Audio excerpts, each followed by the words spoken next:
There we go.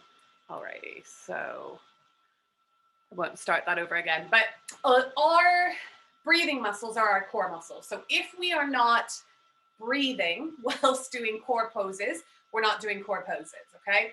So when people classically go into core poses, they like, ugh, and then they hold their breath and they kind of like try to get through it. You're just gonna hurt yourself. So it's really important that you are breathing and that you can breathe. So if you get into a pose, and I say this with all yoga poses, if you get into a pose and you can't breathe, you're not doing yoga. It's not right. So you need to make sure that you can breathe. Now I'm just going to go over the pelvis. I have touched on this quite a bit. So take your hands onto relatively the front of your hip bones. Okay, they're kind of in from the outer sides of the butt. And I want you to just start to send those hip bones down and lift your bum. And you'll notice that your belly kind of goes soft. Okay, so this is an anterior tilt. I sometimes call this duck bum. Okay, when people walk around like this. So when people walk around like this, and I'm a classic, I'm not this extreme, but I do stand like this, the whole core is released and you're kind of really stretching into your hamstrings, the glutes aren't engaged, it's just not a good scenario. The opposing of that, now take your hands onto your hip bones again, start to lift your hip bones until you almost like tuck all the way under. Okay, this is another classic stance, okay? It's like this weird hunchy back pelvic thrust forwards. This often has to do with people with tight hamstrings, okay? So the hamstrings are like pulling the glutes down and again, this isn't a good pose. So come back to neutral. What we want to be doing is essentially finding a neutral spine, a neutral pelvis, but slightly posterior, okay? So this is posterior, but we don't want to go this intense. So what I want you to do is just think about, and I've said this before, think about bringing the hip bone towards the last rib, okay? So you could even take your thumb onto your rib, your middle finger onto your hip, and just slightly draw them in. Now you might, if you're someone who stands really anteriorly, a slight engagement might feel really weird. One of the cues that many teachers give is tuck the tailbone under when doing this kind of work. I don't like this cue because people then do this, because they're trying to tuck their tailbone under.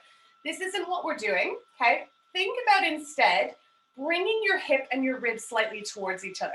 And if you remember, I think we've done this before, where we exhale and press the lower back into the floor, engage the core, and then release, belly soft. So just feel this slight engagement of hip and rib slightly together, and you should feel that the core muscles, the belly muscles, are slightly engaging. So core is not just this area. You've got the sides of the body, and then you've got your posterior chain, and then you've got your hip flexors. Then you've got your shoulders. I refer to the core as anything that's involved with breathing and anything that attaches to the torso, okay? So that's a lot of your body that's involved with the core. So we are thinking far beyond just the belly, really. So I'm just going to move this back so you can see what we're about to do. So we're going to come into the first pose, which is called chair. I don't really love chair, not because I don't think it's a good yoga pose, but because it requires a lot of hard work. So we're going to take it in steps today. So I'll just demo what chair is, and then I'll go through it.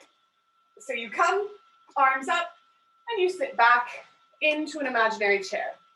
Okay, there's a lot of stuff happening here. My quads are working, my core is working, and I have to make sure that I'm breathing. So when we come into this, stand, I would say with your feet as close together as you can. Now the reason for this is as we bend our knees, if your feet are apart, your knees might splay out. And we actually want to keep the knees driving forwards. So just stand for a moment and just bend the knees, okay? So depending on how your knees are, this pose might cause you a bit of stress if you have issues with your knees. If that's the case, you're not going to go very far. Okay, now just kind of go halfway. What we don't want to do, and I'm just going to try and show you my back, is we don't want to come into that anterior tilt. So we don't want the bum shooting behind us, and we don't want to be arcing our back, okay? So when you come into this, think about the rib and the hip coming slightly towards each other, not tucking the tailbone, okay? Because then you're going to look like this. So just thinking about slight engagement and a straight spine, okay? So you're not arcing and you're not rounding. You're just finding a nice straight spine and you've got this engagement, okay? So start to feel the quads working. Good. And then stand. Give the legs a little shake. Now, we want the weight to be traveling backwards. We actually want the weight traveling through the heels, and the toes are going to be really nice and light. So bring your feet back together.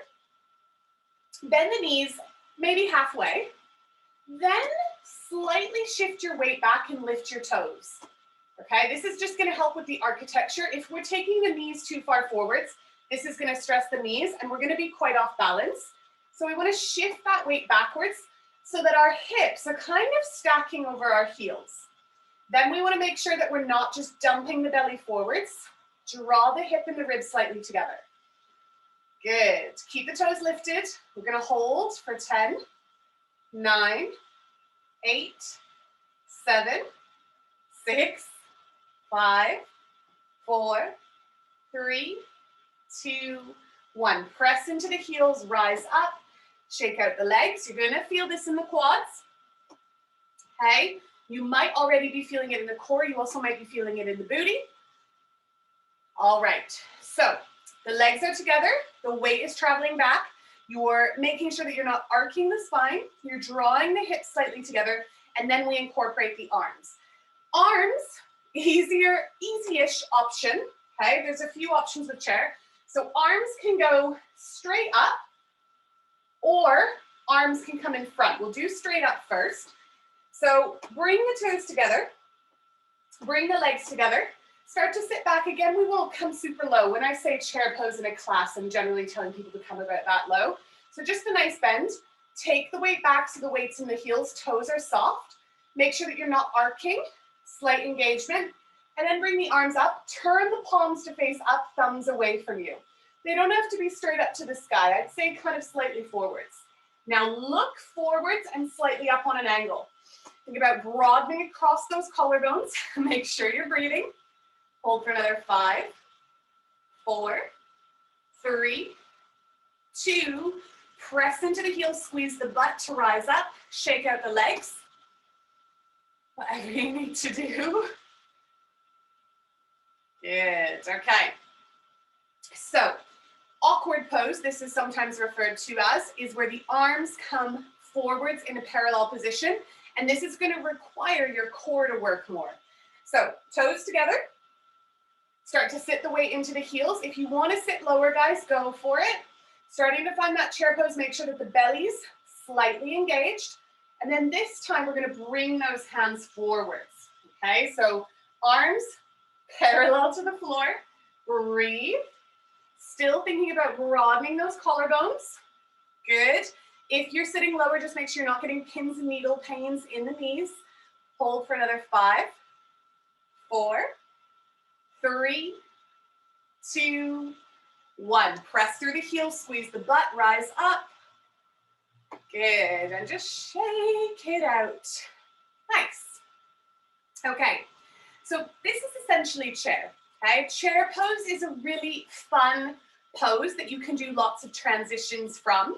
So, you know, we're not going to do any of them today, but from your chair pose, you can step back into any other poses. It's a really great position because your knees are already bent. So it's a nice transition pose that teachers will use to get you into other postures. And it also just makes you work a lot harder. So we're going to bring our bums onto the floor. And we're going to have a little look at a posture called boat pose. In Sanskrit, it's called Navasana. So that's with an N, Navasana. This pose is done wrong all of the time, okay? People's egos get in the way, and they can really cause discomfort in the back, okay? So actually come onto the knees for a second, and you don't have to be taking weight onto the heels at all. And just remind yourself of those two tilts with the pelvis.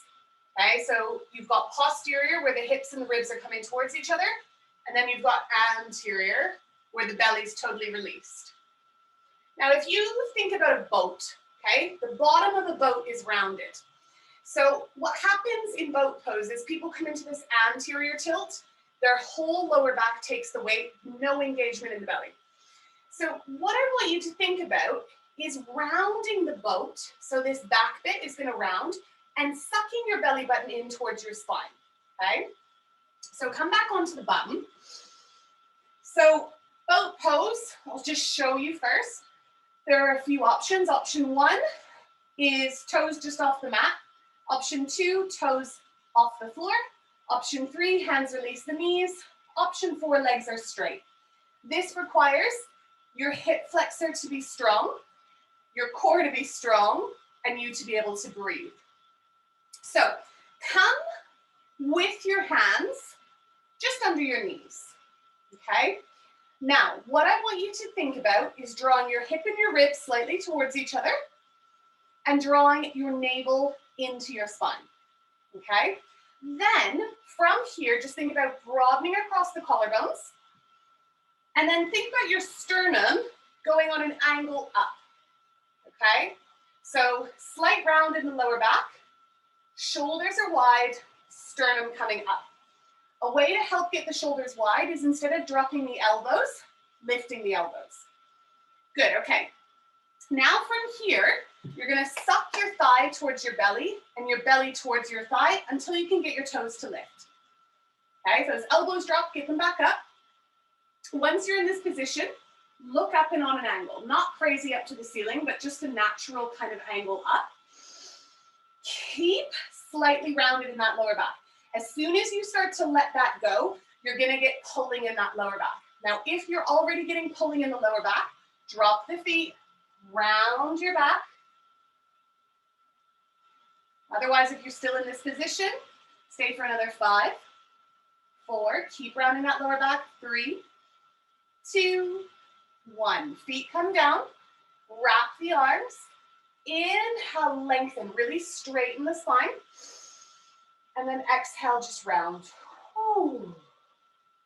Inhale, lengthen, stretching out the lumbar spine, exhale, round.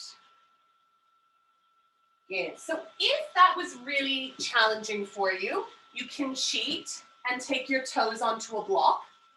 If that was okay, we're gonna up it a little bit, okay? So option 1, toes on the block. Option 2, just go back to the same position we were in at the start and stay there. Option 3, you're gonna follow me to the next stage. So I'm only gonna demo these and get you to do them for a moment, because if you're new to this pose, you're gonna feel it. So toes off the floor on the block, elbows out nice and wide, make sure the lower back slightly rounding, and then lift your sternum slightly. So the lower back and the upper back are kind of going in 2 opposite directions. Now, from here, if you can, you'll try to lift those toes in line with the knees. If this happens and you just release your thigh away from your belly, you don't have the core strength to do this yet. You need to take the toes back down. So all the while, it's like you're holding a sheet of paper between your belly and your thighs. So you're squeezing all of that towards center. Make sure you're breathing, soften the face, and then bring those feet down, wrap the arms, inhale, lengthen, exhale, round. Do a couple more of them. You might be feeling cramping around the hip or the lower back. Doesn't necessarily mean that it's your back. This is your psoas, okay, your hip flexor that's having to work overtime to keep that leg up. Okay, so that might be what that cramping is. Very, very common. Just don't take it any higher. So coming back into that position number 1, slight round in the lower back. Draw the navel in, hip and rib come towards each other. Elbows wide, shine the sternum up, then lift the toes. Option 1, stay there. Option 2, toes lift. Now, if you want to take it further, you're going to release those legs, but you need to maintain this form. If, again, you open, you're not ready for that yet. Okay, so just whatever position you're in, let's hold and breathe for 5, 4, 3, 2, 1. Place the feet down, wrap the arms, inhale, lengthen, exhale, round. Inhale, lengthen, exhale, round. Good, alrighty. So, next pose that we're gonna look at is a forearm plank. Now, I sometimes use forearm plank as an option for people who find plank difficult because of their wrists. I find forearm plank more challenging, like more core than a regular plank. It's a phenomenal pose to build strength, okay? Really, really good pose. I'm going to demo what to do, what not to do, and then we'll take it in steps, okay? So, forearm plank, arms are down, legs extend. I'm gonna show you some of the things that happen. One is this weird kind of pikey bum up to the sky. It happens all of the time. Number 2 is this total collapse, no engagement. Okay, so we're trying to find something in between that, which looks like this. I'm growing through the crown of my head, I'm kicking into my heels, I'm actively pressing into my forearms, and I'm filling that space between my shoulders. I'm also breathing, okay? So you could hear probably that I was working hard, but I'm breathing in that pose. It's almost exactly the same points or pointers for forearm plank and plank, okay? So you should be a little bit familiar with plank now. So let's come elbows down. First thing that you want to do is make sure that your shoulder is above your elbow, okay? Don't just take the knees back yet. Keep them under the hips. And we're just going to do some scapula push-ups. So what I want you to do is push into the shoulders, feel the upper back kind of flatten, and then release. Push into those elbows, feel the shoulders come away from each other, and then release. So this is, again, that serratus or scapula push-up. We have done this when looking at plank. If you are not strong enough to get this going, this is what you're going to practice, these little push-ups, okay? This is one of the best things that you can do to get the core working and to also protect the shoulders. So this time, push into those elbows and then slightly draw the navel in. You're looking straight down, okay? So you're not looking forwards, and grow through the crown of the head. Nice, release, stretch out the shoulders, little child's pose, whatever it is that you need. Okay, your shoulders will fatigue in this. We're not gonna come into an epic hold. We're just gonna kind of get comfortable with it. So, coming back, elbows underneath the shoulders, hands on the floor. Watch me first, okay? I want you to watch me first, then you're gonna give it a go. So from this position, I'm gonna drag one foot behind me, okay? Really finding that length, really driving the ball of my foot down. Then, as soon as I go to lift my other leg, I'm starting to push into those elbows, and I'm kicking. From here, I'm making sure that I'm squeezing that walnut between my butt cheeks. I'm drawing my navel in. I'm pushing into my elbows. I'm growing through the heels of my foot and the crown of my head. I'm looking down. Okay? So, it doesn't matter which foot goes back first. Just slide one foot behind you. Good. Then, take a big inhale. As you exhale, start to push into those elbows. This is going to make it easier to step the other foot back. Next, so don't look at me. Feel into the pose. Push into those elbows. Squeeze that walnut between your butt cheeks. Kick into the heels. Grow the crown of the head forwards. Draw the rib and the hip slightly towards each other. Can you stay and breathe for 5, 4, 3, 2, 1. Drop the knees gently. Come into any restorative pose. A nice thing to do once you've been doing these shoulder work is to just come onto the knees or sit on the bum, hands behind you, squeeze the shoulders together, and just open up, okay? Because you're doing strength work here, which kind of closes off the chest. So opposite of that, you don't even have to close the hands together. You can just take the hands behind you and squeeze the shoulders towards each other. Good. So while you open up the shoulders, have a nice little break. I'm going to demo the next pose, okay? So we've done chair, we've done forearm plank. We're now going to do side plank. I'm going to show you a few options.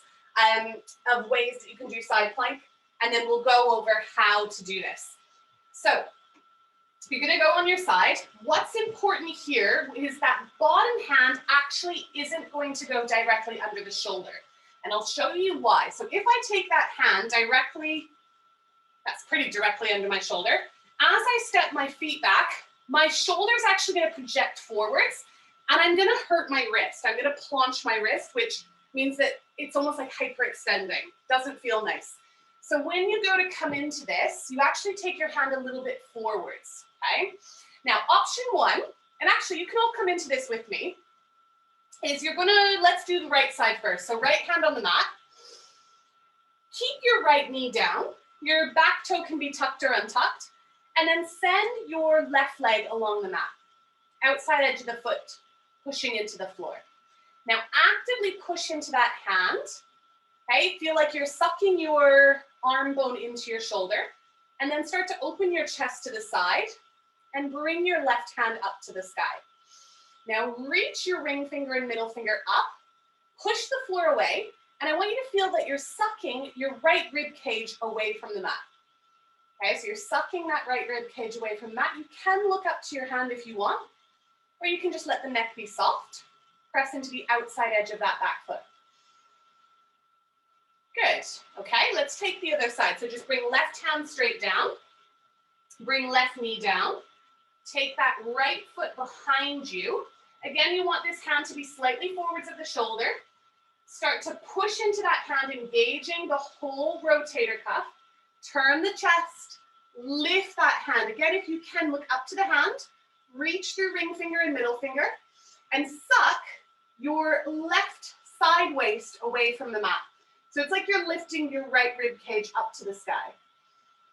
Good, pushing into the outside edge of that foot. Really nice option for side plank. Nice. Bring your hand back down, your knee back down. Okay, so watching me first, full variation of side plank. There's a few options with your feet to make this easier. So hand comes down. Most difficult option, your feet are going to stack on top of each other, okay?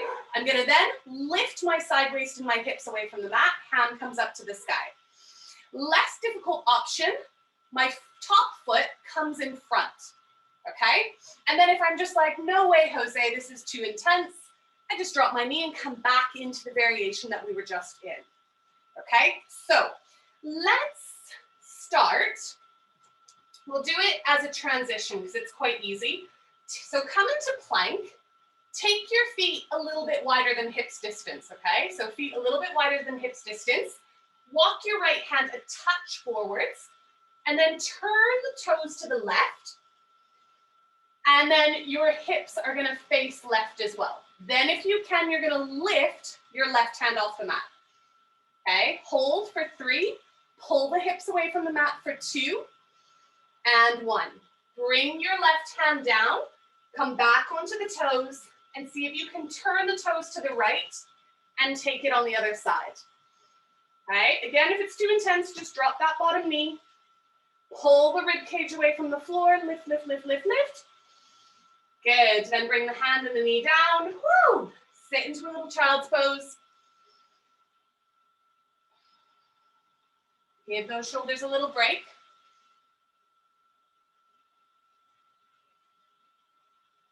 Good, find your breath.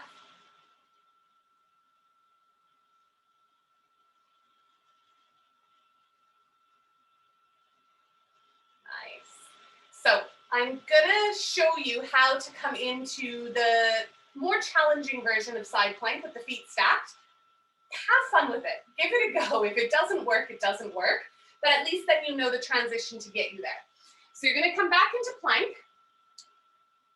So feet behind you, and you're gonna bring the toes to touch. So toes are gonna come directly together. Take that right hand slightly more forwards. You're gonna start to turn the toes to the left, but you're gonna stack your left foot on top of the right. Come onto the left fingertips. Maybe see if you can start to lift the hand. You might be wobbling all over the place. Pull the hips away from the floor using that side waist. Good. Bring that left hand back down. Turn the toes, stacking your right foot on top of your left. Maybe you keep your right hand down. If you want to challenge yourself, Lift that right hand off the floor, pull the hips and the ribs away from the mat. Woo! And then bring that hand down, drop the knees, and we're gonna come all the way onto the belly. Just let your side of your face come onto the mat. Give the hips a little wiggle. So that's your side plank. Side plank is great for toning and strengthening the sides of the waist. We're now going to look at the posterior chain. So posterior chain is the back body, okay? So the back muscles. This is going to feel like a lot of work with little gains, okay? So you're going to feel like you're barely moving. This is one of the best exercises to keep your back healthy, okay? So we're going to come into a posture called locust, and we're going to do it in steps, okay? So if you look at me just for a moment, hands by the sides, I'm going to squeeze my legs together. I'm going to take a big inhale, and as I exhale, I'm going to lift my body off the mat, and this is locust, okay? You can see I'm not very high, but I'm actually squeezing my muscles like crazy. We're going to do it in steps. We're going to start with the upper body first. So bring your hands by your sides, palms face down, and then take an inhale. And as you exhale, just lift your head and your shoulders and as much of your chest off the mat as you can. Now, don't look forwards to me because this is going to crease the back of your neck. Keep the gaze down. Good, lower back down. On your next inhale, lift. And then lower. Press the tops of the feet down, press the pubic bone down and lift, and we're gonna stay. Now feel like your fingertips are trying to reach to the back of the mat. Keep your feet pressing down. Squeeze the shoulders towards each other and away from the ears. Make sure you can breathe. If you've come up too high, you won't be able to breathe. Good, and then lower down, taking either cheek onto the floor. Little wiggle in those hips. Nice. Okay, setting up for another round. Forehead down, nose down. Take an inhale, and then slowly start to lift the chest off the mat again, okay? Nose is looking down, just listen to me. Take an inhale, and as you exhale, start to lift your right leg off the floor. Okay, don't bend the knee, keep the leg straight, then lower the right leg. Next time that you inhale, lift the left leg. Good. Bring it back down. Squeeze the legs together and see if you can lift both legs at the same time. They might barely lift. Also, don't worry if the legs aren't touching. Then from here, start to lift the hands. Pull the fingertips towards the heels. See if you can lift the chest a little bit more. Breathe. We're going to stay here, guys. It's a lot. Trust me. I know how much work this is. Let's hold for 5.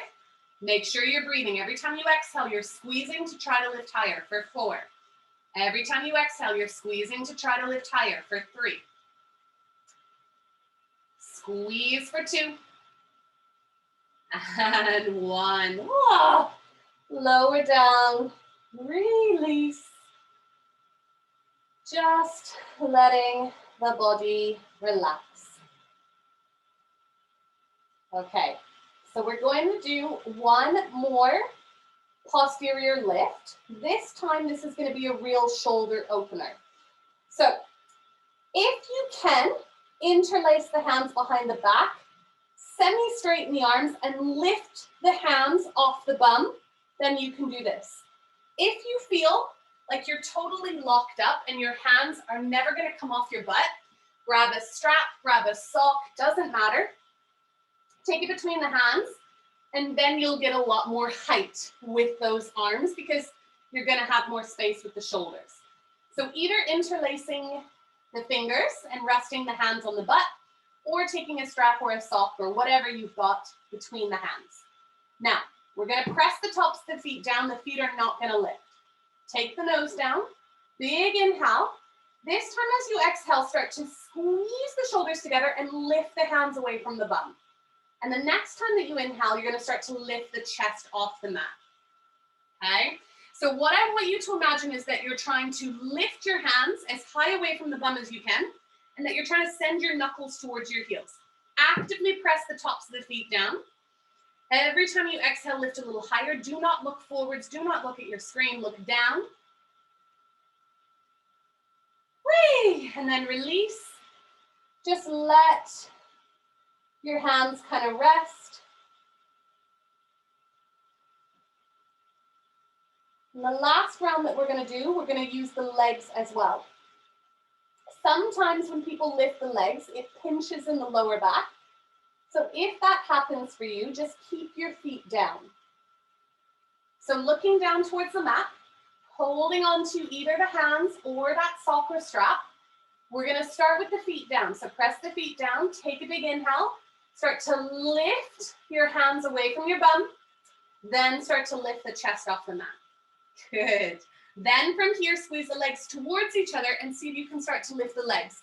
If you're bending your knees or it's hurting your back, just take the feet back down. Your arms are going to get lazy and your hands are going to drop onto your butt. Don't let that happen.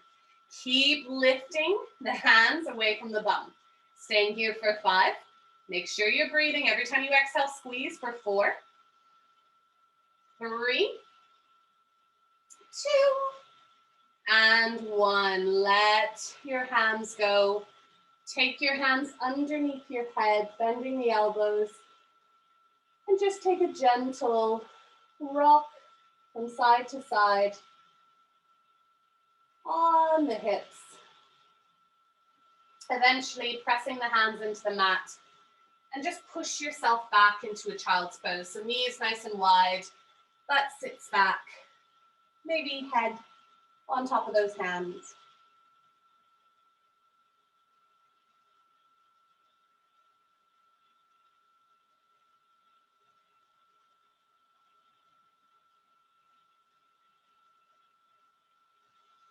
Nice. So those are the major components of the core poses in yoga. Lots of transitions in yoga use the core. In the recorded class this week and the Thursday class, we're going to be looking at some of these transitions, but they're all kind of linking to those poses. So I hope that didn't kill you. It was a very quick touch point on those poses because when we start them, we're not going to hold them for very long. We're just getting comfortable with them. So I guess let me know if you've got any questions. And if you're like, yeah, it's fine, then you can head off and have your dinner. That was hard work, I thought, but good stuff. Yeah. Yeah. Which one did you find the hardest?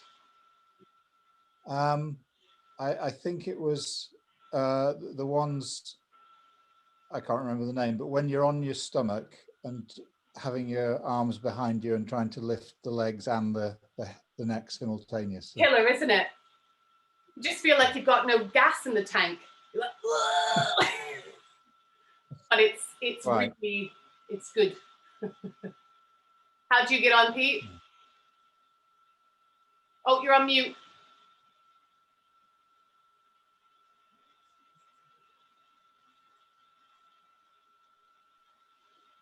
Not too badly. Like Pete, I couldn't really, the side plank thing was really difficult and impossible because of my left elbow. Yes. I found for you? Sorry? How was the forearm one for you? It's getting easier because I had physio today and it's improving all the time. But I mean, I found the plank, because I'm resting on the metal, quite easy in a way. Okay. On the left, strangely enough. But I still haven't got rid of the fear of things cracking and sliding out of place and all that stuff. But that's a psychological barrier. Yeah. You did break up a wee bit in that. Yeah. Did you know that? Oh no. Was it bad? Yeah, you froze, Pete. Did you find that, Pete? She froze and. Yes, it sort of caught up with itself and started moving again.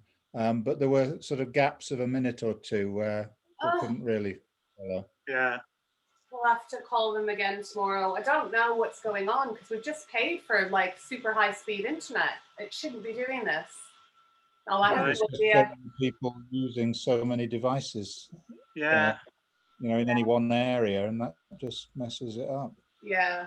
Well, I'll go over everything again on the Thursday class, and hopefully it won't do that again. Did you feel it at all in your lower back, or were your backs all right? Back My was back- all right. It's okay, yeah.